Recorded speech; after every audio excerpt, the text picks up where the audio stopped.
नमस्कार दोस्तों, मैं हूं विवेक बजाज, को फाउंडर स्टॉकेज और एलियनमार्केट्स का। दोस्तों, सबसे पहले बहुत बहुत धन्यवाद कि आप लोग हमारे साथ इस तरह से जुड़े हुए हैं और हमारे जितने भी प्रयास हैं उसको सराह रहे हैं। तो बहुत बहुत धन्यवाद उस चीज़ के लिए। इस वीडियो में एक और फेस टू फेस धमाका होने वाला है और आप लोग इस वीडियो को पूरा देखिएगा, बिकॉज़ ये एक ऐसा वीडियो क्रिएट हो रहा है जो आपको बहुत बहुत पसंद आएगा। लेकिन मैं आपको ये बताऊंगा कि मैं किसके साथ वीडियो रिकॉर्ड कर रहा हूँ, लेकिन उसके पहले मेरी एक शिकायत है कि कुछ हमारे मित्र जो हमारे वीडियोस को देखते हैं, हमारे चैनल को अभी तक सब्सक्राइब नहीं कर रखे हैं। तो आप चैनल सब्सक्राइब करिए, वो घंटा वहाँ पर है उसको बजाइए, क्योंकि अगर घंटी बजाएंगे तभी पता लगेगा कि कोई नया वीडियो आया है। और कमेंट करिए, कुछ भी लिखिए, अच्छा लिखिए, बुरा लिखिए, लिखेंगे तभी हम आपको जवाब देंगे और तभी हम एक दूसरे के साथ और इंगेज हो पाएंगे। तो दोस्तों, इस वीडियो में मेरे साथ बहुत ही स्पेशल इंसान है जो मार्केट में है तो काफ़ी टाइम से, बट पिछले कुछ सालों से बहुत ही ज़बरदस्त धमाका कर रहे हैं। मार्केट में एक अच्छे लेवल पे पैसा बना रहे हैं और ये ट्विटर में काफ़ी एक्टिव है, काफ़ी लोग इनको जानते हैं। दोस्तों, अगर आप मार्केट में सीरियस पैसा बनाना चाहते हैं और उस आर्ट को सीखना चाहते हैं तो अपने चेयर को पकड़ लीजिए, क्योंकि ये वीडियो बहुत एक्साइटिंग होने वाला है और आपको बहुत मज़ा आने वाला है। लंबा चलेगा, लेकिन हर मिनट आप हमारे साथ जो स्पेंड करेंगे आपको अपना समय का वैल्यू मिलेगा। दोस्तों, मेरे साथ इस फेस टू फेस में है मितेश पटेल। थैंक यू विवेक। मितेश इतने सॉफ्ट स्पोकन है, मैंने अपनी टीम को बोला है कि थोड़ा सा वॉल्यूम आप ही बढ़ा लेना बाद में। अभी मैं मिला कुछ देर पहले मितेश से और मुझे बहुत ही मज़ा आ रहा है। मितेश के साथ जो मार्केट का डिस्कशन हो रहा है, मितेश के साथ जो मार्केट फ़िलासफ़ी की डिस्कशन हो रही है, वो बहुत ही मज़ा आ रहा है। तो Mitesh, thank you so much for coming all the way to Calcutta. चलो, मेरा आवाज़ तो सॉफ्ट स्पोकन है, लेकिन जो ट्रेडिंग में मेरे जो स्ट्रेटेजी है वो सॉफ्ट स्पोकन नहीं है, वो बहुत ही एग्रेसिव है। वो तो मुझे पता है, तो मैं भी आपके ट्विटर को फॉलो करता हूँ और आपका ट्रेडिंग स्ट्रैटेजी मुझे भी बहुत पसंद है कि you are one of those very aggressive people जिन्होंने मार्केट में अपना नाम किया है उस एग्रेशन के लिए। तो सॉफ्ट स्पोकन तो रहना ही चाहिए और मार्केट में एग्रेसिव रहना चाहिए। ये एक सबसे पहला लर्निंग है कि जितना हम्बल रहो, जितना सॉफ्ट स्पोकन रहो निजी जीवन में अच्छा है, लेकिन मार्केट को एकदम ज़बरदस्त तरीके से अप्रोच करना चाहिए। सो मितेश, हम face to face video record करते हैं लोगों का डिमांड से, कि लोग चाहते हैं कि हम इनको रिकॉर्ड करें, और हम कंटिन्यूसली लोगों को अप्रोच करते हैं कि भाई लोग चाहते हैं कि आप हमारे साथ इंटरेक्ट करें, अपनी स्टोरी बताएं, लोगों को मोटिवेट करें। इस वीडियो सीरीज़ का रिकॉर्ड करने का एक ही ऑब्जेक्टिव है कि हम लोगों को मोटिवेट करते हैं कि एक साधारण आदमी सीख के, समझ के और एक फिलॉसफी के साथ मार्केट में काम कर रहा है और असाधारण काम कर रहा है, तो क्यों आप नहीं कर सकते हैं क्या? तो ये मोटिवेट करने का एक जरिया है हमारे यूज़र्स को। तो बहुत लोगों ने बोला कि मितेश भाई को सुनना है, मितेश भाई को सुनना है, तो इसलिए हमने आपको रिक्वेस्ट किया कि आप आइए और हमारे ट्रेडर्स जो उनके साथ भी इंटरेक्ट करिए। So thank you so much for coming here. So ये वीडियो का पहला फॉर्मेट है कि हम आपके बारे में जानना चाहते हैं कि आपने कब अपनी जर्नी चालू की। आई एम श्योर इतना ईजी नहीं रहा होगा, लोगों को अभी लगता है कि आप कितने सक्सेसफुल हैं, बट आपके साथ भी कई उतार चढ़ाव हुए होंगे। तो अपने बारे में थोड़ा विस्तार से बताइए, फिर हम एक्चुअल में मार्केट में क्या चल रहा है और आप क्या कर रहे हैं वो जानेंगे। बताइए अपने बारे में।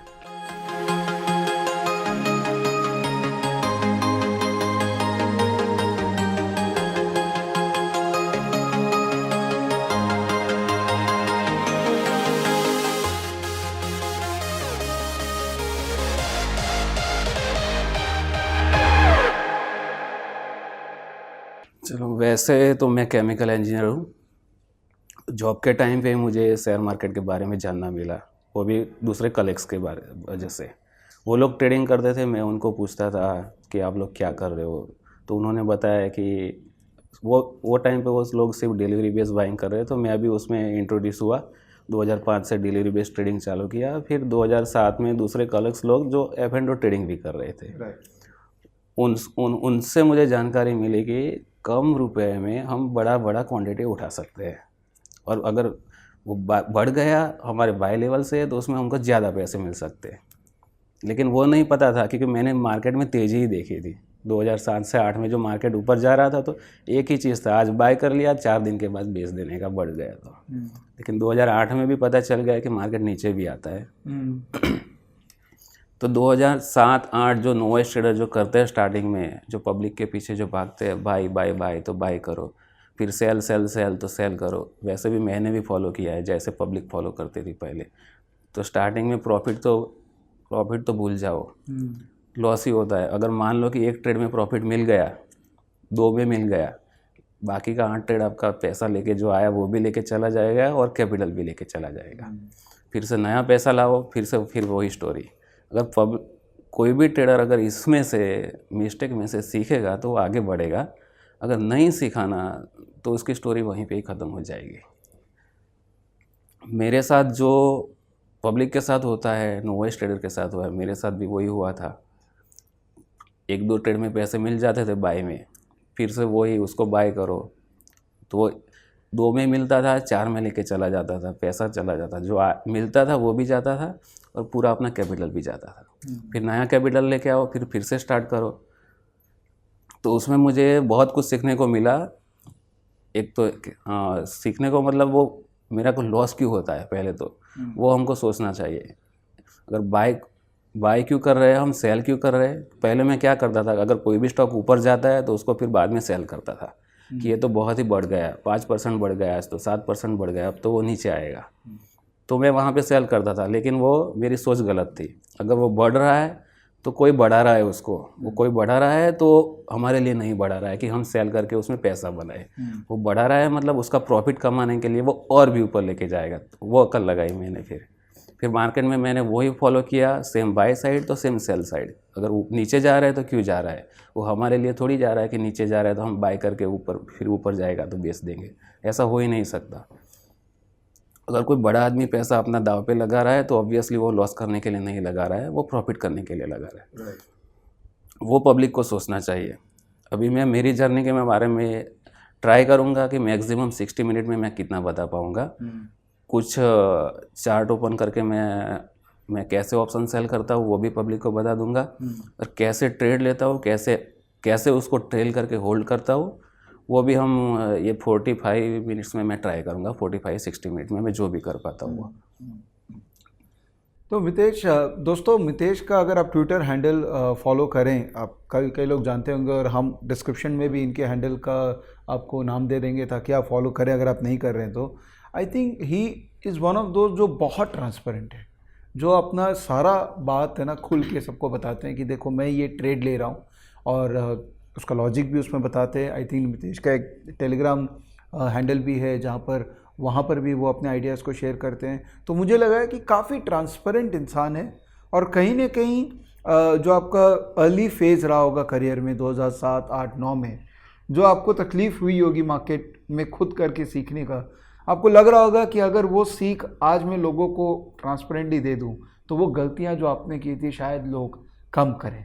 गलतियां तो देखिए लोग करेंगे, वो तो होने वाली है गलतियां। हाँ, मार्केट में गलती करके ही सीखना सबसे बड़ी सीख है। दूसरा सिखा देगा कुछ भी प्रोग्राम करके, कुछ भी कोर्स करके, और उसके बाद भी उतर के गलती करके मार्केट में सीखना बहुत ज़रूरी है। बट आपका प्रयास, हमारा सबका प्रयास यही है कि लोग गलतियाँ कम से कम करें और सीख ज़्यादा से ज़्यादा रहे। तो वापस से आपकी जर्नी की तरफ चलते हैं नितेश। तो जब आपने चालू किया 2 से 3 साल 2007, 8, 9 में, आपने हर तरह का प्रयास किया कि लेके खेलें, बेच के खेलें, फ्यूचर्स, आपने डेरिवेटिव्स पे भी काम किया? फ्यूचर में ट्रेड करता था मैं 2008 से। अच्छा, हाँ। तो फ्यूचर्स में जो आप ट्रेड करते हैं तो उसमें क्या स्टॉक फ्यूचर्स में ज़्यादा करते थे? स्टॉक फ्यूचर में। तो जो 2008, 9, 10 में आप स्टॉक फ्यूचर में काम किए, तो आपका एक्सपीरियंस फ्यूचर्स में कैसा था? और फ्यूचर में सपोज आपने एक लेवल का सक्सेस लिया या नहीं लिया, आप ऑप्शन की तरफ क्यों गए? फ्यूचर में देखो, पहले मैं फ्यूचर के बारे में बताऊंगा कि 2008 में जब मार्केट अपना बहुत ही ऊपर जा रहा था, तब जब अपना एक रिलायंस पेट्रोलियम था वो टाइम पे, अभी वो मर्ज हो चुका है रिलायंस इंडस्ट्री में। वो टाइम पे जब मैं ICICI डायरेक्ट की ऑफिस में गया था कि अगर मुझे F&O में ट्रेड करना है तो कैसे करना है, वो जानने के लिए उसके पास गया था।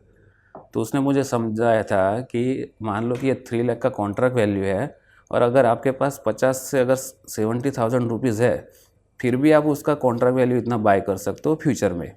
अगर वो बढ़ गया तो आपको बहुत पैसा मिल सकता है इसमें। फिर मैंने रिलायंस पेट्रोलियम वो टाइम पे 145-150 चल रहा था, उसको ऑब्जर्व किया। वो 150 से 250 हो गया विद इन 3 to 4 मंथ्स में। फिर मैंने सोचा अगर मैंने वो टाइम पे इसके फ्यूचर में एक लॉट लिया होता तो मुझे बहुत ही सारे पैसे मिल जाते।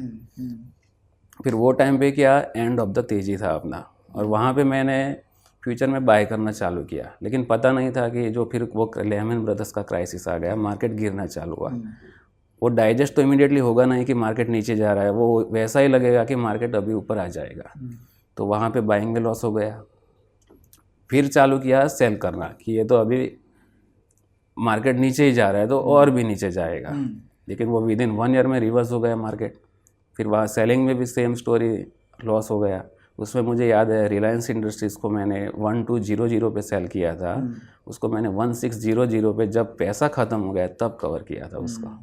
मार्जिन भर भर के थक गया था उसमें। जो भी आया वो मैं जॉब कर रहा था इसलिए मैं सस्टेन कर पाया, क्योंकि मैं अब्रॉड में जॉब कर रहा था। अच्छा। जो सैलरी आती थी उसका पार्ट मैं इसमें मार्केट में लगाता था, तो वही लॉस मुझे जा रहा था, इसलिए मुझे इतना कुछ डिप्रेशन कुछ आया नहीं। फिर भी मुझे, और जो मैं समझ गया कि जो आ रहा है वो मार्केट को मैं दे रहा हूँ, अगर गया तो गया, अगर पैसा मिला तो मिला। मतलब एक वो पूरा एडिक्शन ही हो गया था समझ लो। फिर मैंने सोचा कि अगर ये मुझे लॉस क्यों हो रहा है, कि ये अभी रिटर्न क्यों जा रहा है, फिर नीचे क्यों आ रहा है। वो टाइम पे कुछ चार्ट नहीं थे। याहू फाइनेंस के जो चार्ट आते थे वो ऑलमोस्ट 15 मिनट डिले आते थे वो टाइम पे।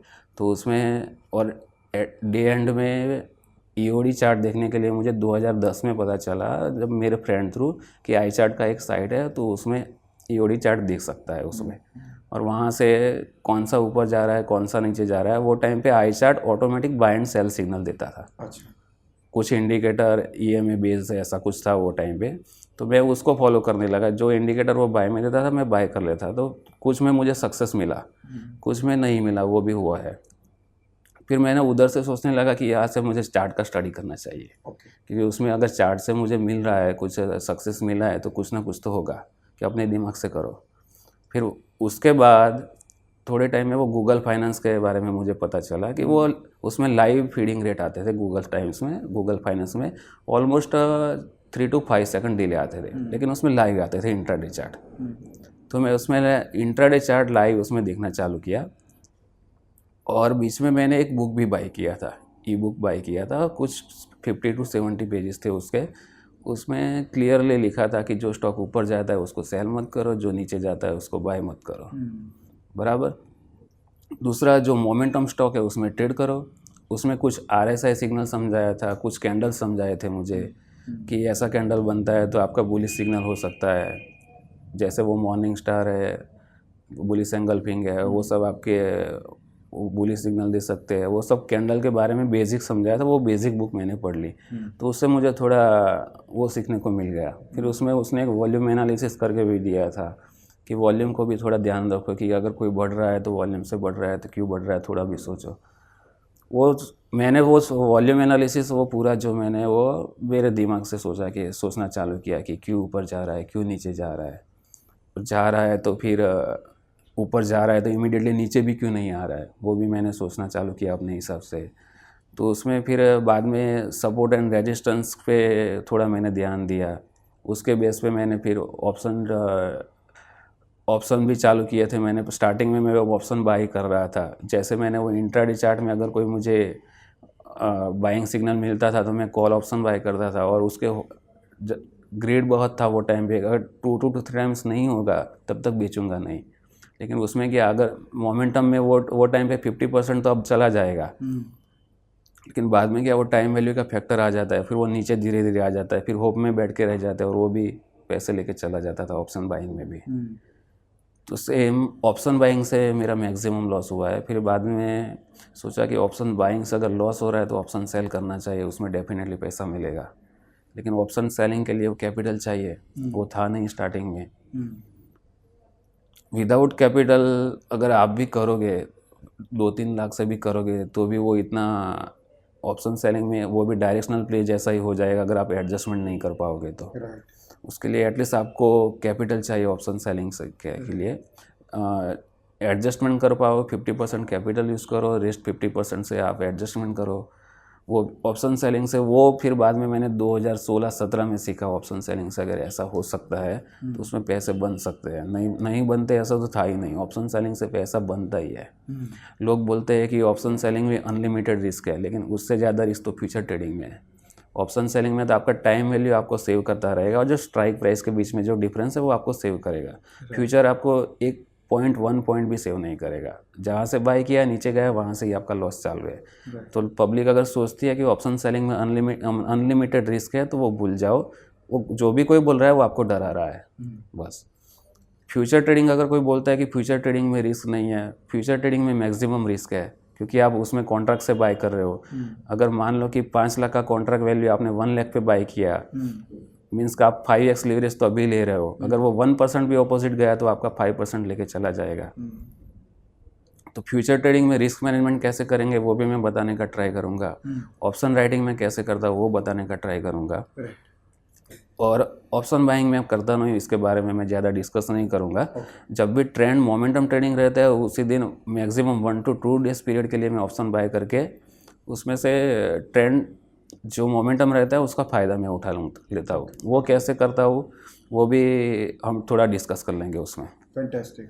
सो दोस्तों आपने देखा मितेश ने एक्चुअली में सारे इंस्ट्रूमेंट्स पे एक्सपेरिमेंट करके फाइनली एक अपना मॉडल बनाया है कि ऑप्शन सेलिंग पे you have more confidence and you think that option selling में पैसे बन सकते हैं, और ऑप्शन बाइंग में तभी पैसे बनेंगे जब एक शॉर्ट टर्म मोमेंटम आएगा और वो 1-2 दिन के लिए उसको मोमेंटम को प्ले किया जा सकता है। मेरा पहला क्वेश्चन, अब थोड़ा मार्केट ओरिएंटेड चलते हैं। मेरा पहला क्वेश्चन ये है कि स्टॉक में मोमेंटम कैसे आइडेंटिफाई होती है?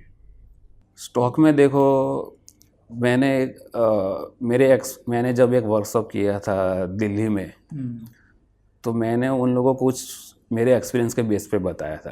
तभी एक बंदे ने मुझे बताया था कि आपने जो बताया ना ये विकअप की बुक में पूरा क्लियर लिखा हुआ है, जैसे आपका एक्सपीरियंस शेयर किया उसने ऐसा भी लिखा हुआ है। फिर मैंने वो बुक पढ़ा तो फिर मुझे लगा कि सेम ये इसने जो भी बुक में लिखा है वो एक्सपीरियंस बेस पे लिखा है, कोई थियोरेटिकल ज्ञान नहीं लिखा है उसने बुक में। तो उसमें देखो, अगर कोई भी स्टॉक को ऊपर या नीचे जाना होता है बराबर, या तो फिर उसमें इनसाइडर इन्फॉर्मेशन बड़े लोगों को पहले मिल जाती है, पब्लिक को बाद में आती है। अगर मान लो कि अगर वो ऊपर जाने वाला है, इसको ऊपर लेके जाना है, अच्छा न्यूज़ आने वाला है, तो इनसाइडर इन्फॉर्मेशन में वो क्या पहले से ही एक्यूमुलेशन चालू कर देते हैं बड़े लोग। या तो डिलीवरी बेस्ड बाइंग कर लेंगे उसमें मैक्सिमम, और साथ में ऊपर लेने जाने के टाइम पे वो फ्यूचर में भी एक्यूमुलेशन कर लेंगे, वो सब करते हैं। सेम ऐसा अगर चलो उसमें बैड न्यूज़ आने वाला है तो सेम ऐसे डिस्ट्रीब्यूशन फेज रहता है, एक एक्यूमुलेशन फेज रहता है अपना। और डिस्ट्रीब्यूशन फेज और एक्यूमुलेशन फेज कभी छोटा नहीं रहता है, वो बड़ा ही रहता है। 1 महीने का रहेगा, 2 महीने का रहेगा, 3 महीने का भी रह सकता है, 4 महीने का भी रह सकता है। और वैसे देखो, वो जब वो फेज ख़त्म होता है ना एक्यूमुलेशन और डिस्ट्रीब्यूशन, उसके बाद जो रेंज ब्रेकआउट होता है वो आपको एक लंबा मूव दे देती है। और उसी में ही मेरा ट्रेडिंग होता है, वही स्टॉक में। बाकी कोई भी स्टॉक में मैं ट्रेड नहीं करूँगा। एक एग्जांपल ले, कोई स्टॉक का कोई चार्ट देख के एग्जांपल लेंगे। आपने कोई ट्रेड भी किया होगा? रिसेंटली देखो, मैंने पब्लिक में बोला था कि टाटा ग्लोबल है, एक भारतीय एयरटेल है। तो उसमें हम चलो मान लो कि हम टाटा ग्लोबल का एग्जांपल देखते हैं कि मैंने उसको क्यों बाय किया था।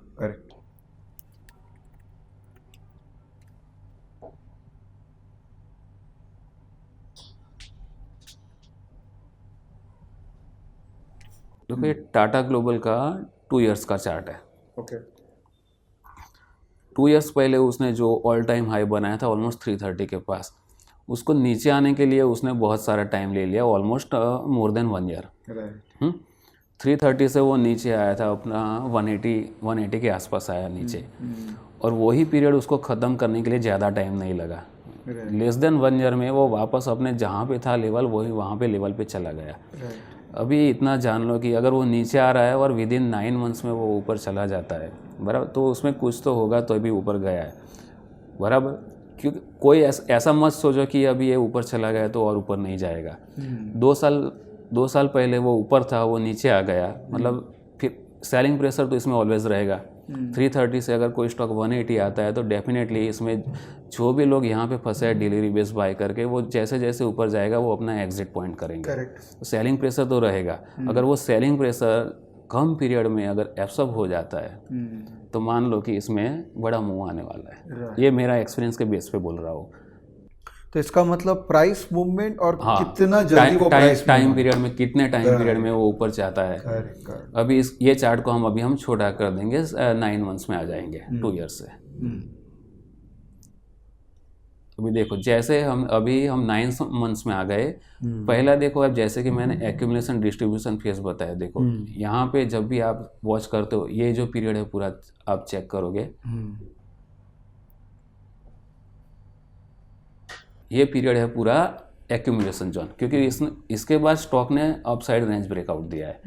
यहाँ पे मान लो जब भी एक्यूमुलेशन फेज, डिस्ट्रीब्यूशन फेज जब भी होता है तो नीचे वॉल्यूम एक्टिविटी बहुत कम हो जाता है। अच्छा। ना उसमें सेलिंग आएगा ना बाइंग आएगा, मीन्स वो धीरे धीरे स्टॉक में आइदर यहाँ पे डिस्ट्रीब्यूशन हो रहा है, एक्यूमुलेशन हो रहा है, वो हमको पता नहीं चलेगा अभी क्या होने वाला है। जब भी इसका रेंज ब्रेक होगा तब हमें पता चलेगा कि इसमें एक्यूमुलेशन हो चुका है और अभी स्टॉक में अपसाइड मूवमेंट आने वाला है। अगर अभी टाटा ग्लोबल के केस में जैसे उसने 280 का रेंज ब्रेक करके जो यहाँ पे जो हाई कैंडल जो बनाया था यहाँ पे, ये आप देख रहे हो हाई कैंडल जो है, उसको देखो वो कैंडल के नीचे आया यहाँ पे, लेकिन वो धीरे धीरे लो वॉल्यूम में आया। यहाँ पे क्या होता है कि अगर मान लो कि स्टॉक ऊपर ज़्यादा है तो बीच बीच में जो बड़े जो लोग रहे तो वीकेंड्स को वो रिमूव कर देते हैं, क्योंकि वो रैली में पार्टिसिपेट करने नहीं देंगे।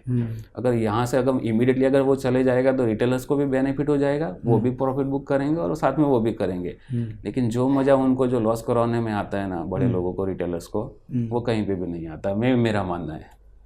तो अभी यहाँ पे देखो यही कैंडल जो हैवी वॉल्यूम से बाइंग हुआ था वो सस्टेन कर रहा है यहाँ पे, बराबर। यहाँ पे एक बार ट्राई किया ऑल टाइम फिर से हाई बनाने के लिए, बराबर। यहाँ पे ट्राई किया, यहाँ पे भी ट्राई किया, वो 3 टाइम्स अगर ये स्टॉक फेल हुआ है, अगर फोर्थ टाइम में अगर कोई भी अगर इसको वापस अगर ऊपर लेके जाना है तो ऑब्वियसली जो भी सेलिंग प्रेशर है वो उसको एब्जॉर्ब करना पड़ेगा।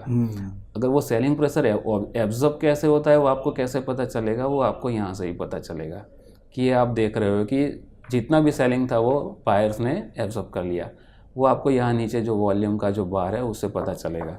अगर मान लो कि ये ब्रेकआउट ये छोटे वॉल्यूम से आता तो मैं उसको बाय नहीं करता। यहाँ पे मुझे क्लियर इंडिकेशन है कि सेलिंग प्रेशर पूरा एब्जॉर्ब हो गया कि अभी मुझे इसमें लॉन्ग ही जाना चाहिए। यहाँ से मेरा जैसे ही इसने कैंडल कंफर्मेशन मुझे यहाँ पे दे दिया, ये इमीडिएटली मैंने इसको 335 और 337 के अराउंड इसमें फ्यूचर में बाय करके रख लिया है इसको। रिसेंट ट्रेड जो मैंने लिया था अभी ये जनवरी मंथ में, अब उसका ये मेरा जो कॉन्ट्रैक्ट नोट है आपको इसमें साथ में स्क्रीनशॉट में आपको बताया जाएगा कि मैंने इसमें ट्रेड भी लिया था और उसको मैंने एग्जिट मारा था यहाँ पे 380 के आसपास, उसको एग्जिट मारा था। क्यों मारा था एग्जिट 380 के आसपास? अभी देखो जब भी कोई भी ब्रेकआउट स्टॉक जो ट्रेड होता है तो उसमें डेफिनेटली वो कंटिन्यूस तो ऐसे ऊपर नहीं जाएगा, थोड़ा तो पॉज लेगा। अगर मेरा काम अगर 4 दिन में वो हो जाता है तो मैं उसको और 2-3 महीना क्यों वेट करूँगा। और उसके बाद आप देख भी सकते हो, देखो 5-10 दिन अगर उसने यहाँ पे टाटा ग्लोबल ने ट्रेड किया है वही रेंज में, अगर वो यहाँ से 380 से लेकर 390 की रेंज में वो ट्रेड कर रहा है। ये डिस्ट्रीब्यूशन फेज है कि ये नया एक्यूमुलेशन फेज है?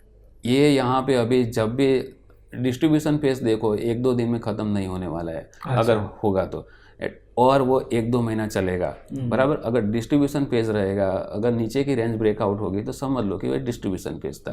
अगर ऊपर जाएगा तो समझ लो कि अप ट्रेंड में एक्यूमुलेशन हुआ है और ये नया हाई और बनाएगा। ओके। अभी देखो मैं एज ए ट्रेडर मुझे मैं यहाँ पे क्यों बुक कर रहा हूँ, देखो यहाँ पे मैंने बाय किया है, मतलब मेरा कैपिटल भी इसमें ब्लॉक हुआ है, राइट। अगर मुझे 4 दिन में इसने पैसे दे दिए है तो मुझे F&O में 150 स्टॉक है, कोई नया ऐसा स्टॉक मिल जाएगा जो ब्रेकआउट कर रहा है, मुझे मेरे पैसे उसमें चले जाएंगे और आपको रिजल्ट भी मिल रहा है। देखो कि ये नेक्स्ट 5 to 7 ट्रेडिंग डेज में आप देखो तो वो छोटी रेंज में ही घूम रहा है। अगर मैं इसमें मेरे पैसे ब्लॉक करते तो मुझे इसमें ज़्यादा रिटर्न भी नहीं मिलता, हो सकता है मैं और मेरे पैसे इसमें ब्लॉक रहते तो 10 दिन मेरे कैपिटल जो है उसका मुझे एप्रिसिएशन नहीं मिलता। तो ये आपने आइडेंटिफाई कैसे किया था टाटा ग्लोबल कि 150 स्टॉक में? हाउ डू आइडेंटिफाई कि ये स्टॉक ब्रेकआउट दे सकता है? अगर आपको स्टॉक मार्केट में पैसा बनाना है तो आपको थोड़ी मेहनत तो करनी पड़ेगी। आपको रेंज स्टॉक की रेंज याद रखनी पड़ेगी कि ये स्टॉक इसके ऊपर ज़्यादा है तो मुझे इसको वॉच लिस्ट में ऐड करना ही है। मैं इसको जब से ये कैंडल, जब ये हाई वॉल्यूम वाला कैंडल जनरेट हुआ था, तब से मैं इसको देख रहा था कि कैसे सस्टेन कर रहा है स्मॉल पीरियड में। जब भी ये बड़े वॉल्यूम से ब्रेकआउट होगा तो जहाँ वहाँ पे मेरा लॉन्ग हो जाएगा या शॉर्ट हो जाएगा, कोई भी एक तरफ जहाँ पे जाएगा वो। और उसने अपर साइड का ब्रेकआउट दिया तो मेरा लॉन्ग वहाँ पे हो गया। और ये ट्रेड को मैंने पब्लिक में भी शेयर किया था कि टाटा ग्लोबल जनवरी मंथ में बुलिश हो जाएगा। रीज़न मेरा सिर्फ यही था कि आप ये देख सकते हो कि यहाँ पे देखो अप ट्रेंड में जो कंसोलिडेशन हुआ था वो ये पहला कंसोलिडेशन है, ये दूसरा है। Correct. अगर यहाँ पे इतने लंबे पीरियड में स्टॉक कंसोलिडेशन हो रहा है, मीन्स एक्यूमुलेशन हो रहा है, तो प्रॉफिट बुकिंग के लिए, प्रॉफिट बनाने के लिए, बुकिंग के लिए नहीं, प्रॉफिट बनाने के लिए स्टॉक ऊपर लेके जाएंगे ही बड़े लोग। तो इसका मतलब आप ये सारे एफएनओ के 150 स्टॉक्स को रोज स्टडी करते हैं? उसमें जो लिक्विडिटी जो स्टॉक रहते हैं ना, हाँ, वही मैं इसमें देख रहा हूँ। अच्छा, उज्जीवन फाइनेंस जैसे जो स्टॉक है, इक्विट्स है, उस पर मैं ज़्यादा ध्यान नहीं दूंगा। Okay okay. So top may be top 100 और टॉप 70 टॉप 50 आप बोल सकते टॉप 50 लिक्विड स्टॉक्स पे ही आप उनका चार्ट हम्म। स्टडी करते हैं और रेंज ब्रेकआउट निकालने की कोशिश हाँ। करते हैं। Got it. इसका ट्रेड आपने ट्रेड लिया था इस पे क्या? हाँ।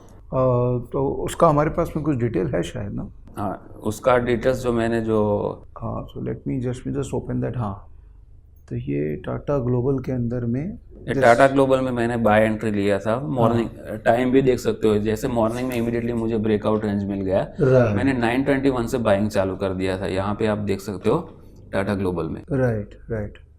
पहला वाला भारतीय का है, 922 से 922 से टाटा ग्लोबल में ट्रेड बाइंग चालू कर दिया। और इसमें एक चीज़ भी देख सकते हो कि जैसे स्टॉक ऊपर चल जा रहा था, इसमें मेरा कॉन्फिडेंस इसमें और बढ़ता जा रहा था। स्टार्टिंग में अगर आप देख सकते हो कि मैं देखो कभी भी ट्रेड करता हूँ ना, तो रिस्क मैनेजमेंट पहले देखता हूँ। स्टार्टिंग में मेरा एंट्री मेरे कैपिटल के हिसाब से मेरा स्टॉप लॉस फिक्स रहता है। अगर मान लो कि टाटा ग्लोबल यहाँ पे मैंने ये 336 पे बाई किया है और मेरा स्टॉप लॉस 330 पे आ रहा है, तो जो स्टॉप लॉस और प्राइस के भी करंट बाई प्राइस और स्टॉप लॉस के बीच में जो डिफरेंस है, अगर वो मान लो कि स्टॉप हिट होगा तो मेरा लॉस कितना होगा, वो हिसाब से मैं स्टार्टिंग में क्वांटिटी ऐड करता हूँ इसमें। फिर जैसे जैसे अगर वो ऊपर गया, देखो 340 गया, 340 पे भी मेरा बाइंग आया, 340 गया मीन्स कि मेरा स्टॉप लॉस भी ऊपर जाएगा। तो मेरी क्वांटिटी उसमें और ऐड होगी। Got it. ऊपर जा रहा है मीन्स कि वो मेरे ट्रेड को कंफर्मेशन दे रहा है कि ये स्ट्रांग है, तो मेरी क्वांटिटी इसमें और भी बढ़ेगी। तो ये आप पिरामिडिंग भी देख सकते हो कि जैसे मैंने इसमें क्वांटिटी ऐड करते ही जा रहा था इसमें टाटा ग्लोबल में। और स्टॉप लॉस मेरा चेंज हो रहा था। जो इंट्राडे जो कैंडल जो फॉर्मेशन होगा उसके हिसाब से मेरा स्टॉप लॉस चेंज हो जाएगा। और उसको अगर मैं पोजिशनल जो स्विंग में कैरी करूँगा तो इंट्राडे में जो वेटेड एवरेज प्राइस जो बना वो स्टॉप लॉस रख दूंगा मैं दूसरे दिन के लिए। अच्छा दोस्तों, मैंने मितेश से स्पेशल रिक्वेस्ट किया था कि मितेश जो फेस टू फेस हो रहा है उसमें कंसेप्ट तो डिस्कस करेंगे, बट अगर हो सके तो आप अपना कुछ ट्रेड शीट भी शेयर करिएगा। तो ही वॉज वेरी काइंड।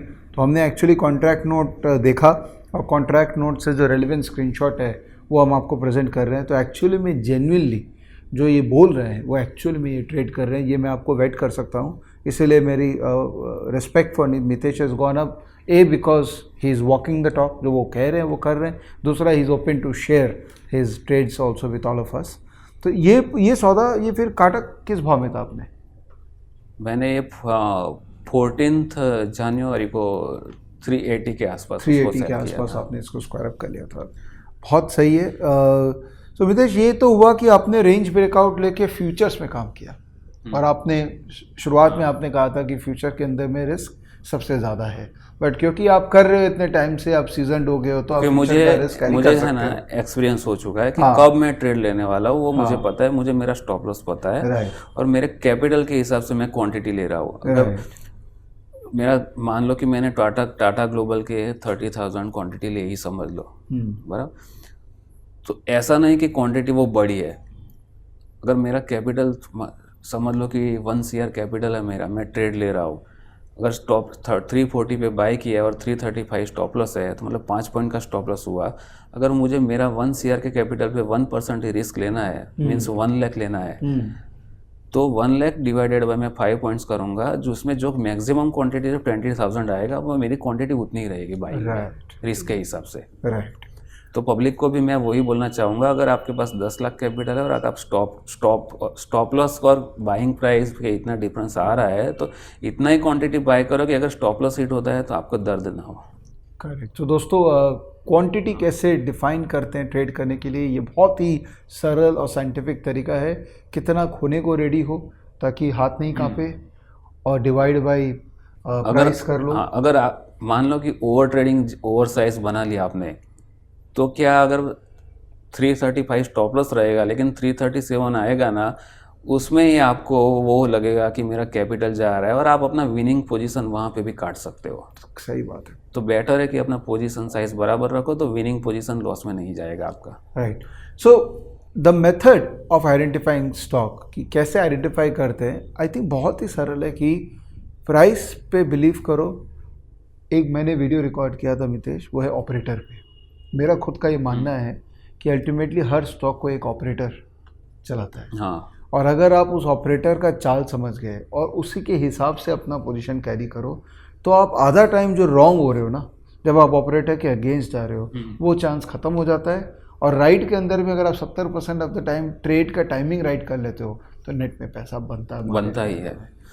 दोस्तों वो ऑपरेटर वाला वीडियो का लिंक भी मैं नीचे दूंगा, आप अगर नहीं देखे तो वो भी देखिएगा। बहुत ही अच्छा वीडियो मैंने चेतन भाई के साथ में रिकॉर्ड किया था, तो it's a must see video. और मुझे लग रहा है कहीं ना कहीं मितेश ऑल्सो इस फिलोसफी में बिलीव करते हैं कि अगर इसमें अभी देख लो, अगर किसी ने यहाँ पे बाय करके इसको लिफ्ट किया है 340 पे, हाँ, तो वो पब्लिक के लिए लिफ्ट नहीं किया है कि वो पब्लिक वहाँ पे सेल करेगी, दूसरे दिन 330 पे आएगा, पब्लिक प्रॉफिट बुक कर लेगी। वो पब्लिक के लिए लिफ्ट नहीं कर रहे।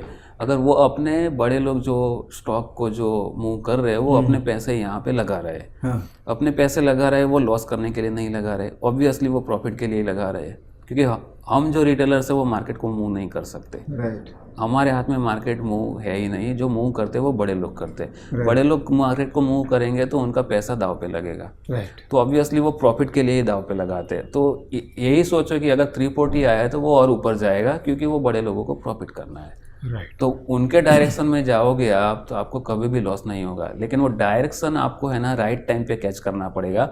अगर आपने यहाँ पे कैच करने की कोशिश की 390 के आसपास, तो आप गलत हो, क्योंकि वो मूव ख़त्म हो चुका है।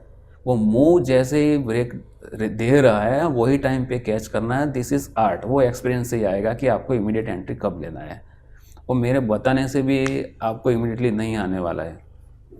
तो ये तो हो गया फ्यूचर्स की बात, जो आपने ट्रेंड रेंज ब्रेकआउट से निकाला। अब एक ऑप्शंस का बात करते हैं कि ऑप्शंस में किस में क्या ट्रेड करना, वो आप आइडेंटिफाई कैसे करते हैं? चलो मुझे अगर इसमें ही ऑप्शन सेलिंग ही करना है मुझे, तो मुझे अब मान लो कि मुझे फ्यूचर में ट्रेड नहीं करना है। इसने ब्रेकआउट दे दिया 340, राइट, अब ब्रेकआउट दिया है उसने कहाँ से लिया है, 330 के ऊपर साइड से दिया है, और इसका लोअर रेंज बन रहा है 310, तो डेफिनेटली मैं 310 के पुट ऑप्शन सेल कर दूंगा। इसमें थ्योरी वही है, प्राइस रेंज ब्रेकआउट। हाँ, अच्छा अच्छा अच्छा। कोई ऑप्शन ट्रेडिंग करो, फ्यूचर ट्रेडिंग करो, ऑप्शन में सेलिंग करो या बाइंग करो, वो पूरा मोमेंटम पे ही जाता है। ये पीरियड में क्या होगा कि आपको डायरेक्शन नहीं मिल रहा है, तो आप कुछ लोग क्या इसमें करेंगे, अपर रेंज में कॉल सेल कर देंगे, नीचे की रेंज में पुट सेल करेंगे। जैसे जैसे स्टॉक मूव करेगा उसके हिसाब से एडजस्टमेंट करेंगे। लेकिन कभी कभी क्या होता है, जब भी ब्रेकआउट आ जाएगा ना, वो टाइम पे ये रेंज में जो ट्रेड करते हैं उसमें से लॉस जाने वाला है वो टाइम पे, क्योंकि एडजस्टमेंट का टाइम नहीं मिलेगा। इसलिए मैक्सिमम मेरा ट्रेड वही रहता है कि मैं ब्रेकआउट का वेट करूँगा, मेरा डायरेक्शन क्लियर हो जाएगा तो वही ऑपोजिट साइड में मैं ऑप्शन सेल करूँगा, या तो फिर मैं फ्यूचर में मैं बाइंग में जाऊँगा। ये मेरा एज ए एक्सपीरियंस प्लेयर मैं फ्यूचर में बाइंग साइड पे जाता हूँ अगर ब्रेकआउट अपर साइड में मिलता है तो। राइट। लेकिन अगर जिसको नोवाइस ट्रेडर है, उसको अभी एक्सपीरियंस पे उतना कॉन्फिडेंस नहीं है खुद पे कि मैं बाय करूँ, तो डेफिनेटली उसको एग्जीक्यूशन करना है। तो ये लोअर रेंज में जो दिख रहा है आपको यहाँ पे 310, वो डेफिनेटली इसके पुट सेल कर सकता है। अगर वो बंदा एग्जीक्यूशन नहीं करेगा तो उसको प्रॉफिट आने वाला ही नहीं है। अगर मान लो कि ये रेंज मेरे सामने ब्रेक कर रहा है और मैं ट्रेड ही नहीं ले रहा हूँ, तो मेरा नॉलेज कोई काम का नहीं है। राइट। एक कोई भी एक ट्रेड जिसमें आपने ऑप्शंस बेचा हो सेम थ्योरी पे, can we see? Same theory पे देखो, अभी आप देखोगे तो भारतीय एयरटेल का एग्जांपल ले लो। मैंने पब्लिक में भी बोला है और मैंने खुद ने भी सेल किया है उसको। ठीक ठीक।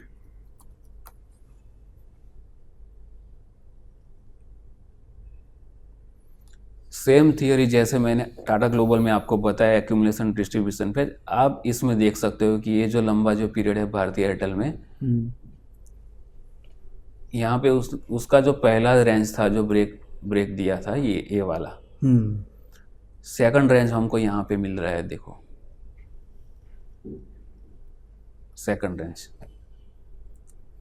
कि स्टॉक ने ब्रेकआउट दिया अप ट्रेंड में, तो अप ट्रेंड में एक्यूमुलेशन ही होगा, क्योंकि स्टॉक धीरे धीरे देखो इस ऊपर की रेंज में जा रहा है। अगर उसको नीचे आना होता तो यहाँ से ही नीचे आ जाता है, इमीडिएटली नीचे आएगा। मेरे एक्सपीरियंस के अगर मैं बोलूँगा ना, अगर कोई स्टॉक ऊपर जाता है, अगर उसको नीचे लाना है ना, तो वो छोटी छोटी कैंडल में नीचे नहीं आएगा, क्योंकि वो अगर नीचे लाना है, रिटेलर्स को ऊपर फंसाना है, तो immediately back to back big candle दे देगा। ओ, ये बहुत अच्छी लर्निंग है कि अगर रिट्रेसमेंट होना है जेन्युइन, तो फिर वो बड़ा कैंडल में होगा, छोटा छोटा कैंडल में रिटेलर्स को एग्जिट करने का चांस नहीं देगा। अच्छा, ये यहाँ पे एग्जिट कर रहा है, मीन्स वीकेंड्स को वो निकाल रहा है छोटे छोटे कैंडल में। अगर कोई भी चार्ट आप पकड़ लो जिसमें सेलिंग आ रहा है, उसमें कोई भी चार्ट में देख लो, अगर स्टॉक डाउन ट्रेंड में है ना, तो इमीडिएटली नीचे आ जाएगा। आपको एक एग्जांपल दिखाता हूँ, भारतीय इंफ्राटेल का ही देखते हैं हम।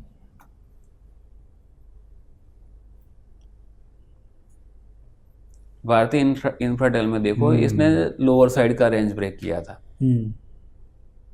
यहाँ पे अगर आप देखते हो तो ये, अगर उसको नीचे आना है ना, तो वो धीरे धीरे नहीं आएगा, वो immediately back to back 3 to 4 candle down side में दे देगा। सेम अप साइड में आएगा, सेम लॉजिक। अप साइड में ऐसा मूव आपको नहीं मिलेगा जैसा डाउन में मिलता है, क्योंकि अप साइड में पैसे लगाने पड़ते हैं।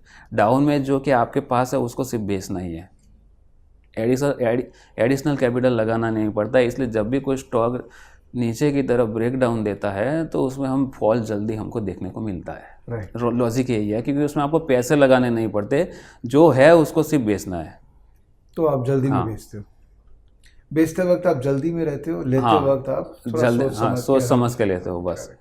अभी देखो, इसने जो back to back down candle दे दी थी, कोई भी स्टॉक देख लो आप, जब डाउन मूव आता है तो इमीडिएटली आ जाता है आफ्टर डिस्ट्रीब्यूशन पीरियड।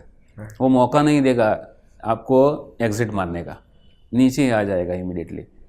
और यहाँ पे मान लो कि ये जैसे ये भारतीय इंफ्राटेल है, जैसे ये कैंडल जो आप देख रहे हो ना, यहाँ पे भी मैंने भारतीय इंफ्राटेल के पोजिशनल स्विंग ट्रेड लिया था सेलिंग साइड पे यहाँ पे मैंने, और उसको back to back within, और जैसे ही यहाँ पे रिवर्सल चालू हुआ, मैंने 197 पे इसको बुक भी कर लिया था। तो उसमें चलते हैं, भारतीय एयरटेल में चलते हैं, जहाँ ऑप्शंस का ट्रेड आपने किया था, क्या ट्रेड था वो और उसका क्या स्टेटस है अभी? भारतीय एयरटेल में देखो, यहाँ पे जो रेंज ब्रेक हुआ, एक ही कैंडल में इसने लिफ्ट कर लिया यहाँ पे 500। हाँ। फिर दूसरी कैंडल में वो ऊपर चला गया। नीचे आप देख सकते हो कि जिसने भी बाई किया है वो छोटी क्वांटिटी में बाई नहीं किया है। क्लियर कट दिख रहा है कि यहाँ पे बड़े बड़े वॉल्यूम से बाई हुआ है, और इसमें 500 के ऊपर की जो रेंज ब्रेक कर रहा है, ऑलमोस्ट 8-10 साल की रेंज ब्रेक कर रहा है भारतीय एयरटेल। मतलब जो सेलिंग प्रेशर जो बहुत सालों से जो बना हुआ है, वो 2 दिन में ही एब्सॉर्ब कर लिया यहाँ पे। ये एक आप एक्सपीरियंस के बेस पे बोल सकते हो। अगर किसी ने बाय किया है इतने बड़े वॉल्यूम से, बड़े कैपिटल के साथ, वो इमीडिएटली तो नीचे नहीं आने देगा। अगर वो आएगा तो भी लिफ्ट कर लेगा। आप देख ही रहे हो, भारतीय एयरटेल जो है इंट्राडे में थोड़ा थोड़ा नीचे भी आता है और 2 बजे के बाद ऊपर भी चला जाता है। आप उसका इंट्राडे चार्ट निकाल के देख लेना। जो भी वीडियो देख रहे हैं, मैं उनको बोलता हूँ कि रिसेंट में जो लास्ट वीक में जो भारतीय की इंट्राडे चार्ट है, वो आप एक बार देख लो कि वो नीचे आएगा, 2 बजे के बाद ऊपर लिफ्ट हो जाएगा। फ्राइडे को भी ऐसा हुआ है, 525 से 516 आया है भारतीय एयरटेल, 2 बजे के बाद वो 527 वापस आ गया। तो बायर बहुत स्ट्रॉन्ग है। बायर, वो इंडिकेशन वही है कि बायर्स इसमें स्ट्रॉन्ग है। अभी यहाँ पे देखो, मैं ये कैंडल का जो हाई है उसको सपोर्ट मान के चल रहा हूँ 510, और इसको मैंने 510 के भारतीय एयरटेल के पुट सेल भी किया है इसमें। राइट। कि पुट सेल मैंने ये वीक में इसलिए चूज़ किए हैं कि एक्सपायरी पीरियड अभी नज़दीक में है और 5 दिन में एक्सपायरी ख़त्म होने वाला है, उसका टाइम वैल्यू का मुझे गेन हो जाएगा। अगर भारतीय एयरटेल मान लो कि मूव भी अगर नहीं करता यहाँ पे, तो जो 510 का जो मैंने जब सेल किया था वो 9 में चल रहा था, तो डेफिनेटली मुझे वो गेन मिलने वाला है और वो पर लॉट मुझे मोर देन 8% रिटर्न देके जाने वाला है। तो अगर मुझे 5 दिन में अगर ये रिटर्न मिलता है मेरे कैपिटल पे, this is not bad in 8 days. तो इसके अंदर में जब ऑप्शन सेल करते हो तो इम्प्लाइड वॉलेटिलिटी और ये सब कुछ मैं कुछ भी चेक नहीं करता। वो इम्प्लाइड वॉलेटिलिटी कहाँ से आएगा, यहाँ से ही आने वाला है, जो आपका जो मोमेंटम है वो। सही बात है। वो इम्प्लाइड वॉलेटिलिटी से स्टॉक मूव नहीं होने वाला है, वो दिमाग में रख लो। ज़्यादा कॉम्प्लेक्स मत करो। जो कोई जो बोलता है ना इसका डेल्टा ये है, इसका गामा ये है, वो कहाँ से आता है? ये मोमेंटम से ही तो आता है। इसको देखोगे तो वो ऑटोमेटिक आपके दिमाग में आ जाएगा, इसमें मोमेंटम है, वॉलेटिलिटी ज़्यादा है, तो ऑब्वियसली इसका प्रीमियम भी ज़्यादा बढ़ेगा। Absolutely, absolutely. तो मैं एक्चुअली अपने व्यूअर्स को दिखाना चाहता हूँ कि ये भारती का जो ट्रेड है, हाँ 510 का पुट ऑप्शन का ट्रेड, तो ये एक्चुअल में ये ट्रेड लिया हुआ है जिसके अंदर में देखो भारती के मैंने 510 के अभी भी मेरी ये पोजीशन होल्ड में है। राइट, हाँ राइट। तो हो सकता है ये वीडियो जब रिलीज होए तब एक्सपायरी खत्म भी हो हो जाएगा, जाएगी। तो अपने हाँ। को पता भी लग जाएगा कि इस एक्सपायरी में हुआ क्या था। लेकिन ये बहुत इंटरेस्टिंग है कि जो थ्योरी जो स्टडी ये बता रहे हैं और जो एक्चुअल में इन्होंने ट्रेड किया है यहाँ पे, वो दोनों एक दूसरे के साथ में मैच करते हैं।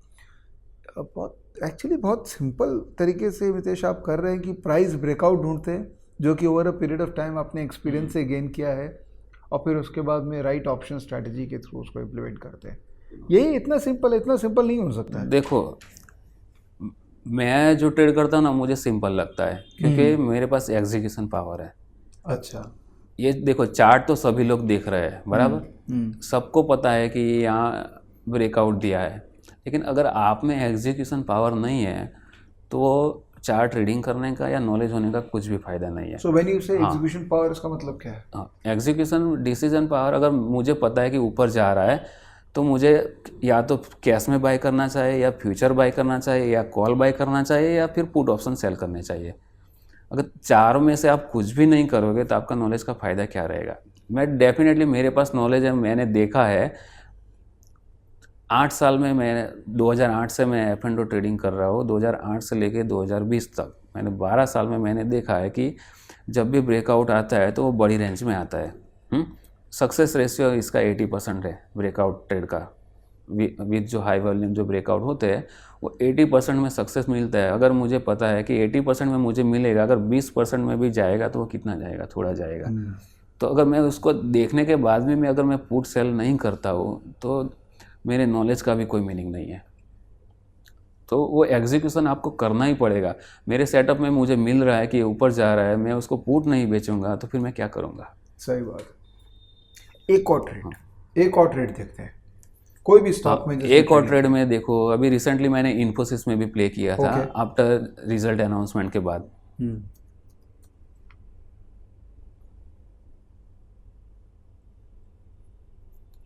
इन्फोसिस में देखो, अगर हम अक्टूबर में जाएंगे तो कुछ विसल ब्लोअर का उनका कंप्लेन आया था। स्टॉक नीचे डायरेक्ट गैप डाउन हुआ। मतलब कहाँ से हुआ था? वो 760 से हुआ था। लेकिन रिजल्ट के बाद सीधा जो जहाँ से डाउन हुआ था वो रिजल्ट के अनाउंसमेंट के बाद वो वहाँ से ऊपर आ गया, विथ हैवी वॉल्यूम आ गया वो। मतलब जो सेलिंग जो था वो पूरा एब्जॉर्ब हो चुका है। मतलब जो गैप जो यहाँ पे बना था, वाइड गैप, वो पूरा यहाँ पे वॉल्यूम के साथ एब्जॉर्ब हो चुका है। तो डेफिनेटली इंट्राडे का अगर आप चार्ट देखोगे इन्फोसिस का, ये सामने आपके सामने इंट्राडे का चार्ट है। देखो जो पहला कैंडल जो उसने बनाया उसका हाई देख लो आप, 760 है, 770 1 आवर का। अगर पहला कैंडल का हाई वो सपोर्ट बन सकता है आपका, या फिर ये कैंडल का जो यहाँ पे जो है वो 760 वो आपका सपोर्ट बन सकता है। अगर ये ब्रेक करता है तो डेफिनेटली आपका स्टॉक का नीचे जाने का चांसेस रहता है। अगर ये रेंज ब्रेक नहीं कर रहा है तो मान लो कि वो यहाँ पे ही घूमेगा या फिर धीरे धीरे ऊपर जाएगा। अभी इन्फोसिस इंडेक्स में है, इंडेक्स स्टॉक को 5 to 10% मूव करना कोई आसान बात नहीं है। तो इसमें मैंने प्रीफर किया पुट ऑप्शन सेल करना। अच्छा। हाँ, तो इसमें मैंने 770 के पुट ऑप्शन सेल किए इन्फोसिस के रिजल्ट के दिन। आप ये इसके भी जो मैंने जो स्क्रीनशॉट निकाला वो आप देख सकते हो। सो इन्फोसिस का वही कॉन्ट्रैक्ट नोट में देख रहे थे, तो इन्फोसिस का अगर आप देखो तो इन्होंने इन्फोसिस के 770 के पुट ऑप्शन देखो मैंने 17 से बेचना चालू कर दिया था इसमें, क्योंकि रिजल्ट के दिन इसका आई भी हाई था, प्रीमियम भी हाई थे। तो 17 रुपये में बेचा हुआ है इन्फोसिस। यहाँ पर इसमें मैंने फ्यूचर बाय करने के बजाय मैं ऑप्शन सेलिंग मैंने ज़्यादा प्रीफर किया, क्योंकि ये इंडेक्स में है और वो ज़्यादा मूव नहीं कर सकता। अगर यहाँ पे भी वो मूव करेगा 770 के आसपास तो मुझे जो टाइम वैल्यू जो धीरे धीरे जो डिक्रीज होगा उसका बेनिफिट मिल सकता है। तो 17 में बेचा, 15 में 17, 15, 14 में जैसे मेरी फेवर में जाता रहा है, इसमें मैंने पिरामिडिंग करते गया। पिरामिडिंग करते, हाँ। और फिर आपने इसको मैंने कवर किया। ये लास्ट अभी ये 24 को मैंने इसको 5.8, 5.9 में इसको कवर कर लिया मैंने, क्योंकि इसने इन्फोसिस ने मुझे ऑलमोस्ट मोर देन 8% रिटर्न जो डिप्लॉय कैपिटल हुआ उसमें दे दिया, तो वो मेरे लिए कम नहीं है। दोस्तों मुझे लग रहा है मैं तो फैंटेसी वर्ल्ड में हूँ जहाँ पर इतना इजी लग रहा है सब कुछ, और ये इतना इजी है नहीं। ये क्यों इतना इजी लग रहा है, आप बताइए। इजी देखो, ये एक्सपीरियंस, ये जो मेरे एक्सपीरियंस के बेस पे मैंने इन्फोसिस में जो प्राइस एक्शन पूरा रीड किया है मैंने एक्सपीरियंस के बेस पे। क्योंकि देखो मैं क्या सोचूंगा इसमें कि जहाँ से ये जो नीचे आया था विसल ब्लोअर की कंप्लेन पे, वो वहाँ पे ही रिजल्ट के बेस पे वो ऊपर चला गया और सस्टेन भी कर रहा है। कि ऊपर कैसे गया वो देखो, छोटे छोटे वॉल्यूम से नहीं गया, वो फेक वॉल्यूम से भी नहीं गया, वो हैवी वॉल्यूम से ऊपर गया है। मतलब यहाँ पे जो सेलिंग प्रेशर जो पूरा जो क्रिएट हो चुका था, वो लास्ट पीरियड जो लास्ट कुछ दिनों में वो ट्रेड कर रहा था। देखो ये जो अपना जो है ये लेवल में ऑलमोस्ट 80% सेलिंग तो एब्जॉर्ब हो चुका था। बाकी जो थोड़ा बहुत बचा था वो इसी दिन हो गया। तो डेफिनेटली मुझे ये इंडिकेशन तो दे रहा है कि अब ये नीचे नहीं आएगा। मैं सिर्फ गेस कर सकता हूँ नीचे नहीं आएगा, इसलिए मैंने इसमें इसके पुट बेचे बराबर। और मेरा एग्जिट पॉइंट सिर्फ यही था, अगर ये कैंडल का लो ब्रेक करता है तो मुझे मेरे जो पुट ऑप्शन जो मैंने सेल किया वो एग्जिट करना ही है। तो दोस्तों एक बहुत इंपॉर्टेंट लर्निंग मुझे मिल रही है मितेश है कि ऐसा नहीं है कि पुट ऑप्शन या कॉल ऑप्शन में आपने ट्रेड कर लिया तो आप उसको एक्सपायरी तक ही देखोगे। वो भी अपने आप में इंस्ट्रूमेंट है, तो उसमें भी स्टॉप लॉस लगा सकते हैं। हाँ। और आप फ्यूचर्स को देख के उसमें स्टॉप लॉस लगा दिए तो उसमें लगने का भी पैसा कम हो गया। बिकॉज पुट में तो क्या 4 रुपया 5 रुपया लगेगा, आप अपना स्क्वायर अप कर लो पोजिशन को। तो एक्चुअली इम्पैक्टफुल ट्रेडिंग करने के लिए भी आप ऑप्शंस को ही यूज़ कर सकते हैं। अगर आपको फ्यूचर में ट्रेड करने में डर लग रहा है या फ्यूचर आपके लिए कैपिटल है फ्रेंडली नहीं है, तो आप पुट ऑप्शन के अंदर में बाइंग सेलिंग स्टॉप लॉस लगा के काम कर सकते हैं। करेक्ट। देखो इन्फोसिस के ऑप्शन जब इन्फोसिस 773 पे ट्रेड कर रहा था तभी मैंने बेचे थे। मान लो कि मैंने ऑप्शन बेचने के बदले फ्यूचर बाय किया होता 773 पे। हाँ। तो 773 से वो धीरे धीरे नीचे आया, देखो 765 तक। मतलब मुझे 8 पॉइंट का लॉस वो देता। तो मैं तो हो सकता था कि मैं मेरी पोजीशन लॉस में काट भी देता, क्योंकि ऑलमोस्ट वो 1% नीचे आ चुका है। 1% नीचे प्लस 5x कॉन्ट्रैक्ट साइज रहता है, मतलब 5% कैपिटल लेके जा रहा है। तो हो सकता है मैंने यहाँ पे कवर कर लिए होते। लेकिन मैंने जो ऑप्शन जो सेल किया था इसमें मैंने, ये इन्फोसिस देखो धीरे धीरे नीचे आया है। ये जब तक नीचे आया उसमें वो टाइम वैल्यू भी डिक्रीज हो रहा था। वो मैंने जो 16 पे सेल किया वो प्राइस मुझे देखने को नहीं मिला। तो यहाँ पे जब 765 आया था तब मेरा प्राइस 15 तक ही आया था, और मेरा एक ही फिक्स था, अगर ये ब्रेक करेगा 760, जो मैं ये कैंडल जो बॉडी का जो यहाँ पे जो क्लोजिंग जो ओपन लो था वो मैं आपको बोल रहा हूँ, अगर ये ब्रेक करता तो मैं मेरे पुट ऑप्शन एग्जिट कर देता। लेकिन इसको टच ही नहीं कर रहा है, तब तक मैंने मेरे पुट ऑप्शन इसको होल्ड करके रखे हैं। क्योंकि ये मेरा होल्ड इसलिए रखा है कि ये मुझे मेरा सेटअप बोल रहा है होल्ड करने के लिए, मेरा दिमाग नहीं बोल रहा है, ये मुझे चार्ट बोल रहा है कि जब तक ये ब्रेक नहीं होता है होल्ड करना है। अगर ब्रेक करता है तो विदाउट हेजिटेशन वो चाहे 70 पे ट्रेड करे, 18 पे करे या 20 पे करे, आपको एग्जिट ही करना है, क्योंकि आपके अगेंस्ट में जा रहा है। फिर ये मत सोचो कि मैंने 16 पे बेचा था, 4 पॉइंट का लॉस हो रहा है, मुझे वो आएगा मेरी प्राइस पे थोड़ा ऊपर जाएगा, तो वो कभी मत सोचो कि हो सकता है कि ये ब्रेक कर रहा है तो एक ही कैंडल में वो 730 भी आ सकता है। So but Mitesh, option selling अगर करोगे तो आपका एक बेयर मिनिमम कैपिटल का कंफर्ट तो होना ही चाहिए ना। 2 लाख 3 लाख रुपए में ऑप्शन सेलिंग का काम नहीं कर मैं सकते। पहले ही बोलता हूँ, ऑप्शन सेलिंग और फ्यूचर ट्रेडिंग एक ही कैपिटल लगने वाला है। तो मिनिमम आपके हिसाब से कितना कैपिटल होना चाहिए अगर किसी को ऑप्शन सेलिंग या फ्यूचर ट्रेडिंग करके एक्चुअली फुल टाइम अगर इसमें घुसना हो तो? 2 लाख से भी ऑप्शन सेल होगा, 10 लाख पे भी होगा या 20 लाख से भी होगा। जितना कैपिटल कम रहेगा उतना आपका रिस्क ज़्यादा रहेगा। अगर समझ लो कि इन्फोसिस का ऑप्शन सेल किया है आप, उसमें ऑलमोस्ट 1.4 लाख मार्जिन लगता है इन्फोसिस के ऑप्शन राइटिंग करने में। मान लो कि 15 पे राइट किया है और उसको 20 पे मैं कट कर रहा हूँ, तो 6000 का लॉस जाएगा उसके लॉट साइज़ के हिसाब से। तो उसमें आपका 4% कैपिटल चला जाएगा अगर 1.4 ही कैपिटल है आपके पास। तो अगर समझ लो कि 10 लाख कैपिटल है मेरे पास और मैंने इसका एक ही लॉट सेल किया है, बराबर, लॉस जाएगा मेरा 6000, मतलब 10 लाख के कैपिटल पे सिर्फ 0.6% कैपिटल लेके जाएगा, वो मैं बियर कर सकता हूँ, क्योंकि वो 0.6% नेक्स्ट ट्रेड में मैं रिकवर कर सकता हूँ। अगर वो 15 का जीरो होता है तो वो मुझे दे देगा 18,000। और टोटल कैपिटल पे देखूंगा तो वो मुझे मिलेगा 1.8%। 10 लाख कैपिटल होने के बाद भी अगर मैं एक लॉट भी सेल करता हूँ तो मुझे 1.8% ऑन टोटल कैपिटल रिटर्न दे देगा। और वो अगर मान लो कि एक ही ट्रेड में मिल रहा है, बाकी का जो 8 लाख कैपिटल मेरे पास जो सेव होता है वो अगर मैं दूसरे ट्रेड में लगाता हूँ, अगर दूसरा ट्रेड भी मुझे 1% दे देता है, तो अगर मंथली मुझे मोर देन 4 to 6% रिटर्न मिलता है monthly, this is not bad in trading. आप उसको अगर कंपाउंडिंग करोगे, ईयरली रिटर्न देखोगे, तो आपका पैसा 1.5 साल में डबल होता है। दोस्तों मुझे एक बात याद आ रही है कि जैसे मेरे कई मित्र बंधु हैं, पोकर गेम खेलते हैं, ठीक है। अब मुझे नहीं आता है, मतलब मैं उतना कंफर्टेबल नहीं होता हूँ। अब मुझे एक समझ में आ रही है बात कि वो लोग ना बाइंग बहुत करते हैं, कि जब भी उनके सब पैसे लग जाते हैं तो पैसा कम हो गया तो तुरंत वो और बाइंग कर लेते हैं। अब मैं उतना बाइंग नहीं कर सकता बिकॉज मेरा जनरली रिस्क कैपिटल उतना नहीं है, क्योंकि मुझे गेन समझ में नहीं आता तो मैं नहीं कर पा रहा हूँ। अब मुझे समझ में आ रहा है कि लोग बाइंग क्यों करते हैं, बिकॉज आपके पास उनके पास रहेगा, कैपिटल नहीं रहता है। अगर किसी के पास 50,000 रुपीज़ है, समझ लो उसको इन्फोसिस में ट्रेड करना है, तो ऑब्वियसली वो फ्यूचर भी नहीं बेच पाएगा या कॉल भी नहीं बेच पाएगा या पुट ऑप्शन भी नहीं बेच पाएगा।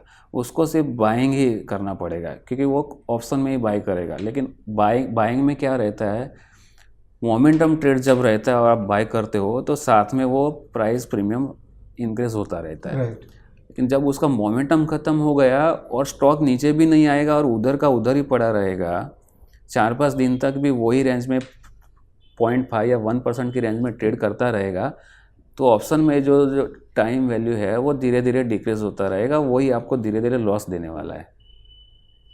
सही बात। और अगर आपने जो ऑप्शन बाय किया है उसके स्ट्राइक के अगर ऊपर ही नहीं जाता है अप टू एक्सपायरी, तो ऑब्वियसली वो धीरे धीरे जीरो ही होने वाला है और आपका पैसा जाने वाला ही है उसमें। और पब्लिक तो ऐसा नहीं कि 50,000 कैपिटल है तो 5,000 का ऑप्शन बाय करेगी, ऐसा तो है ही नहीं। पब्लिक 50,000 का रहेगा तो 40,000 30,000 का ही बाय कर लेते हैं और उनका कैपिटल उड़ जाता है बाइंग में। सो मितेश, कंसेप्चुअली तो आई थिंक बहुत क्लियर हो गया है, बहुत ही सिंपल तरीके से आपने समझा दिया। और आई एम श्योर मेरे जो यूज़र्स हैं वो इसको अप्लाई करके भी देखेंगे। और अगर आपको कहीं क्वेरी हो, कहीं फंसे हैं आप, तो डेफिनेटली आप कमेंट दीजिए तो हम उसका रिप्लाई करेंगे। मितेश को मैं रिक्वेस्ट करूँगा कि वो भी रिप्लाई करे उन कमेंट्स पे। मितेश, मेरा लास्ट क्वेश्चन कि अगर किसी को मितेश पटेल बनना है तो वो क्या करे, कैसे बने? देखो, मैंने जब ट्रेडिंग चालू किया था ना, वो टाइम पे इंटरनेट तो था लेकिन जो रिसोर्सेस अवेलेबल थे ना वो नहीं थे। अभी तो बहुत सारे रिसोर्सेस अवेलेबल है, बुक्स भी मिल रही है, वर्कशॉप भी हो रहा है। अभी वर्कशॉप में क्या सीखा था वो मुझे नहीं पता। दूसरे यूट्यूब वीडियो भी अवेलेबल है। मैंने आज तक एक भी यूट्यूब वीडियो देखा नहीं है, वो मैं क्लियरली बोल रहा हूँ, क्योंकि मुझे मेरे जो सेटअप पे भरोसा है ना, वो किसी के सेटअप पे देखने से मुझे नहीं आने वाला है। मेरा सेटअप मुझे प्रॉफिट दे रहा है, इसलिए मैं दूसरा सेटअप देख ही नहीं रहा हूँ। और दूसरा मैं बोलना चाहूँगा कि पैटर्न को, कोई भी पैटर्न अगर आप ट्रेड करते हो ना, तो उसको बार बार चेंज मत करो, क्योंकि सभी पैटर्न जो है ना प्रॉफिट देती है। ऐसा नहीं कि कोई सिंपल पैटर्न भी, बुलिश एंगल्फिंग भी आप ट्राई करोगे तो आपको वो भी प्रॉफिट देती है, लेकिन 10 में से 5 बार प्रॉफिट देगी, 5 बार लॉस देके जाएगी। लेकिन वो लॉस क्या, स्टॉप लॉस छोटा रहेगा ना, तो वो लॉस छोटा रहेगा। जो 5 बार में जो प्रॉफिट आएगा ना, वो बड़ा रहेगा। ओवरऑल आप प्रॉफिट में रहोगे एक ही पैटर्न पे। लेकिन आपने एक बार, चलो मान लो कि बुलिश एंगल्फिंग ट्राई किया आपने, अगर उसने लॉस दे दिया, फिर दूसरे दिन आपने चालू किया मॉर्निंग स्टार या इवनिंग स्टार, कुछ भी, कोई भी पैटर्न चालू किया, अगर मान लो कि उसमें भी लॉस आ गया, फिर आप तीसरी पैटर्न पे जा रहे हो, उसमें भी लॉस आएगा, तो आपका कैपिटल जाने वाला है धीरे धीरे। मेरा सिंपल एक ही फंडा है कि मैं ब्रेकआउट ट्रेड पे ट्रेड करता हूँ। जब तक मेरे सेटअप में ट्रेड नहीं आता है, मैं ट्रेड नहीं लेता हूँ। Right, so you wait for the right trade. हाँ, कोई हड़बड़ी नहीं है ट्रेड करने का। तो महीने में कितने ट्रेड होते होंगे? महीने में देखो, स्टॉक फ्यूचर में जो मैं ट्रेड करता हूँ, ऑब्वियसली ब्रेकआउट पे ट्रेड करता हूँ मैं। अगर नहीं आता है तो मैं नहीं करूँगा, कुछ भी नहीं करूँगा। अगर हाँ, एक्टिव ट्रेडिंग देखो, स्टॉक फ्यूचर में मैंने जो बताया, दूसरा मैं ट्रेड करता हूँ इंडेक्स ऑप्शन में करता हूँ। अच्छा। हाँ, इंडेक्स ऑप्शन में नॉर्मली जैसा स्टॉक में मूव आता है, ऐसा इंडेक्स में नहीं आता है। अपसाइड डाउन साइड ऐसा इतना बड़ा नहीं आता है। अगर आएगा तो भी मैक्सिमम 4 to 5% इन मंथ आएगा, या कभी कभी जो बैड न्यूज़ या हैवी गुड न्यूज़ रहेंगे तो 10% मूव आ सकता है इंडेक्स में, लेकिन वो रेयरली आता है। वो रेगुलर बेसिस पे आप चार्ट देखोगे, हिस्ट्री खोल के भी देखोगे, तो ऐसा नहीं कि एक महीने में निफ्टी 10% चढ़ गया, दूसरे महीने में 10% नीचे आ गया, ऐसा है ही नहीं। तो आप जो रेंज फिक्स कर लोगे निफ्टी और बैंक निफ्टी का, उसके हिसाब से, जैसे मैंने अभी आपको बताया कि सपोर्ट एंड रेजिस्टेंस आप फाइंड कर सकते हो उसके एक्यूमुलेशन डिस्ट्रीब्यूशन जोन पे। जैसे मैंने यहाँ पे आपको भारतीय एयरटेल में बताया था, टाटा ग्लोबल में बताया था कि क्या रेंज बना रहा है, वही रेंज पे आपको इंडेक्स में सेल करना है। उसमें देखो, स्टॉक मार्केट में कोई जादू नहीं है, कोई होली ग्रेल है नहीं। अगर आपके सेटअप के हिसाब से आ रहा है और आप उसमें सेल कर रहे हो रेंज के हिसाब से, अगर रेंज बाउंड लग रहा है आपको मार्केट, तो उसके call and put option sell करो। अगर आपको लग रहा है कि इंडेक्स ने भी ब्रेकआउट दिया अपसाइड का, तो फिर पुट ऑप्शन ही सेल करो। अगर नीचे का दिया है तो फिर कॉल ऑप्शन ही सेल करो। मैं वही कर रहा हूँ और कुछ नहीं कर रहा हूँ। अगर समझ लो कि बैंक निफ्टी का चार्ट हम ओपन कर रहे हैं अभी, चलो ये देखो 9 मंथ्स का बैंक निफ्टी का चार्ट है। यहाँ पे देखो, एक पीरियड था यहाँ पे बैंक निफ्टी अप साइड आने के बाद ये यहाँ पे ये कंसोलिडेशन जोन में चल रहा था, ये छोटे में यहाँ पे। वो टाइम पे मैंने सिर्फ आइडेंटिफाई कर लिया कि 32,000 रेंज लोअर का बन रहा है और 32,500 का अपर साइड में बन रहा है। तो इंडेक्स में मैं एज वीकली ऑप्शन में राइड करता हूँ इंडेक्स में, तो मैं क्या यहाँ से 1% सेफ डिस्टेंस रख के नीचे की स्ट्राइक सेल करूँगा। समझ लो 31,600 या 700 के पुट रहेंगे, और अगर मुझे अप साइड में से राइड करने हैं तो 32,800। अगर रेंज ब्रेक भी होता है तो मेरे पास निकलने के लिए मार्जिन रहता है। और वीकली एक्सपायरी में ट्रेड करता हूँ। मान लो कि 2 दिन के बाद भी अगर रेंज ब्रेक होता है, वो 2 दिन में जो मैंने राइड किए थे तब से टाइम वैल्यू 50% डिक्रीज हो जाता है। तो मैं कोस्ट टू कोस्ट भी निकल सकता हूँ अगर रेंज ब्रेक हो जाता है। अगर नहीं होती है तो मुझे जो मैंने राइड किया है उसमें से मुझे मिल जाता है पैसा। दोस्तों, आपने देखा मितेश ने कितने सरल तरीके से चीज़ों को इम्प्लीमेंट कर रखा है, और सबसे इम्पॉर्टेंट चीज़ है कि इनको कॉन्फिडेंस बहुत है अपनी थ्योरीज के ऊपर में, and that's how he has worked, और वो काफ़ी सक्सेसफुल भी है। मितेश, आज का इंटरेक्शन करने के लिए बहुत बहुत धन्यवाद। Thank you so much for coming all the way from your city. Video लंबा हो गया, बट मुझे 100% श्योरिटी है कि लोगों को बहुत नॉलेज मिला होगा, और फॉलोअप भी लोग आपसे और कनेक्ट करना चाहेंगे तो आपका ट्विटर हैंडल हम शेयर करेंगे लोगों के साथ में। हमारे इस यूट्यूब वीडियो को डेफिनेटली लोग कमेंट करते हैं, तो मैं आपसे रिक्वेस्ट करूँगा, if you can also reply to few comments which they do, so that people actually get holistic learning from your video. Thank you so much for coming all the way and recording this video with me. तो दोस्तों आशा करता हूँ कि आपको ये प्रयास हमारा अच्छा लग रहा है और आपने ये वीडियो भी पसंद किया। मुझे बहुत मज़ा आता है, मेरे लिए तो एक लर्निंग है फ्री का। आपको भी हम फ्री में दे रहे हैं, बट मैं जब बैठ के बात करता हूँ तो और भी बातें हो जाती है, तो मुझे और अच्छा लर्निंग मिल जाता है इनसे। So it's been a great journey for me. आज तक काफ़ी वीडियो रिकॉर्ड कर लिए और भी बहुत सारा करने वाला हूँ, अलग अलग शहर जाके कर रहा हूँ। तो अगर आपको पसंद आ रहा है मेरा काम तो आप इस चैनल को लाइक करिए और हमारे साथ और जुड़ते रहिए। इलन मार्केट स्टॉकेज का एक ही सिद्धांत है कि लोगों को अफोर्डेबल लर्निंग और एनालिटिक्स पहुंचाना, और मितेश टाइप के लोग हमारे साथ जुड़ रहे हैं और उन्हें भी हमारा प्रयास अच्छा लग रहा है, इसलिए शायद वो जुड़ रहे हैं। तो आशा करता हूं कि ये वीडियो भी आपको और पसंद आया होगा। बहुत बहुत धन्यवाद अपना समय देने के लिए।